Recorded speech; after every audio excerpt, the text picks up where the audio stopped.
গত 2 দিন যাবৎ রাত পোহালে শুরু হয় গুজব। সে গুজব কি? প্রধান উপদেষ্টা নাকি পদত্যাগ করছেন। আজ দুপুরে আমরা দেখতে পেরেছি, যখন উপদেষ্টা পরিষদের বৈঠক বসে তখন বাইরে থেকে বলা হয় প্রধান উপদেষ্টা পদত্যাগ করেছেন। আমরা তাদেরকে বলে দিতে চাই, আজকে জুলাই যোদ্ধারা মাঠে আছে, এখনো কেউ ঘরে ফিরে যায় নাই। যতক্ষণ পর্যন্ত জুলাই যোদ্ধাদের নিরাপত্তা নিশ্চিত না হবে ততক্ষণ পর্যন্ত জুলাই যোদ্ধারা ঘরে ফিরে যাবে না।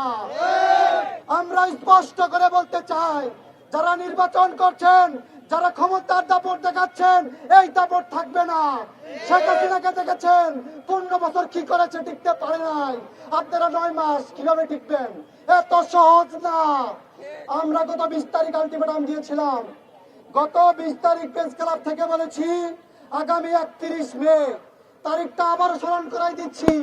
আগামী 31 মের মধ্যে যদি দোষর মুক্ত সচিবালয় না করা হয়, তাহলে জুলাই ঐক্যের মাধ্যমে পুরো সচিবালয় ঘেরাও কর্মসূচি দেওয়া হবে। আমরা বিলম্বে বলতে চাই, কচু ক্ষেত বুঝি না, নীল ক্ষেত বুঝি না, লাল ক্ষেত বুঝি না। আমরা বুঝি বাংলাদেশ। বাংলাদেশের পক্ষে আছেন, আমরা আপনাদের পক্ষে আছি।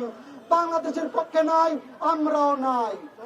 আমরা স্পষ্ট করে বলতে চাই, অতি দ্রুত জুলাই ঘোষণাপত্র দিন। যে সময় আপনারা বেঁধে দিয়েছেন সে 30 দিনই বলছি আমরা। ঘোষণাপত্র দিয়ে সসম্মানে আমাদের সাথে থাকুন, অন্যথায় পালাবার জায়গা পাবেন না। ধন্যবাদ।